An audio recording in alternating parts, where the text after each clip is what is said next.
Hello everyone, it's me again, Burntam, DIY TV, panibagong araw at panibagong vlog na naman mga ka-DIY. Sa araw na to, dito tayo ulit sa Toyota Corolla Altis 1.8G Matic version. May gagawin tayo, saglit lang to kaya huwag kayo maglilipat ng channel. Pero bago natin tuloy ang video, shoutout muna natin mga kasama natin, Angelo Lies at syempre, videographer natin, Anlos Vlog. Paki-subscribe sa YouTube channel at paki-follow yung Facebook page niya. Kaya mga ka-DIY, ang problema nito, pakita namin sa inyo, dito. Igulo ko yung power window switch niya. So yan mga ka-DIY, isindi natin yung battery para sa ganun mapapower natin. Ito ang problema ko mga ka-DIY. Yan, power window switch dito sa may passenger right side. Yan hindi gumagana. Tapos kahit doon sa may master switch, hindi rin gumagana kasi naglulusto. Pero minsan gumagana. Okay, try ko doon. Mga ka-DIY, pagkanahin natin yun ayaw gumana. Ayan, nagluloko siya.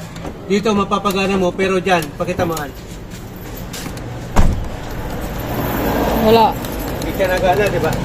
Wala. Makula na. Wala na. So, ang gagawin natin dito, meron tayong unbox na parcel from Lazada.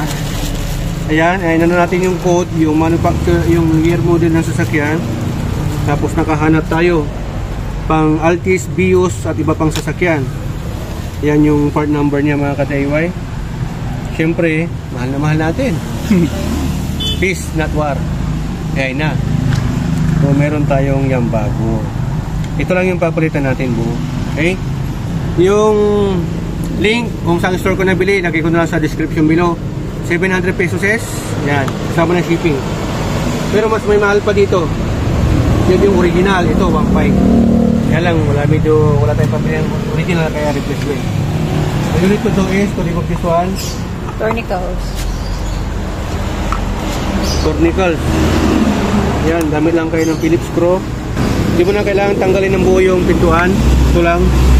Tas na natin to. Yan. Baka malaglag.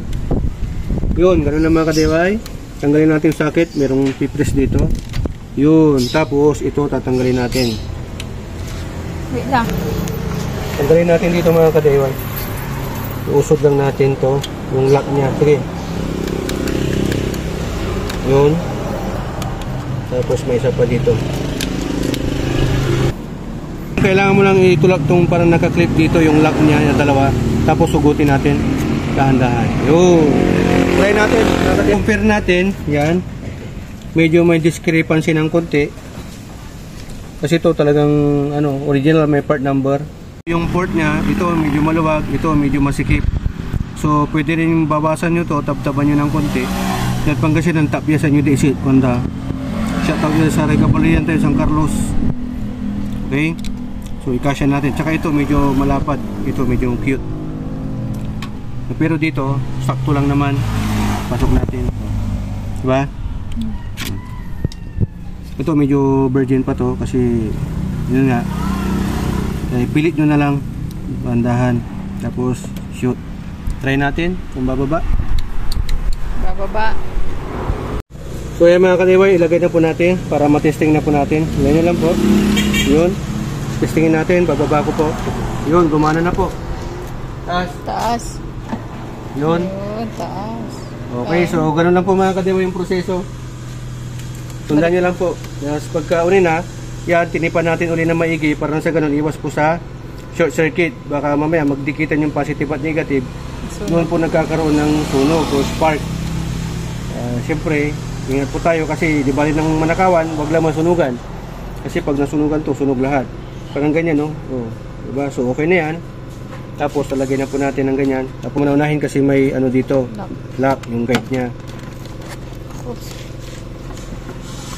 Yun. Tapos, taas. Baba ko muna uli. Baba, try. Ayun, taas.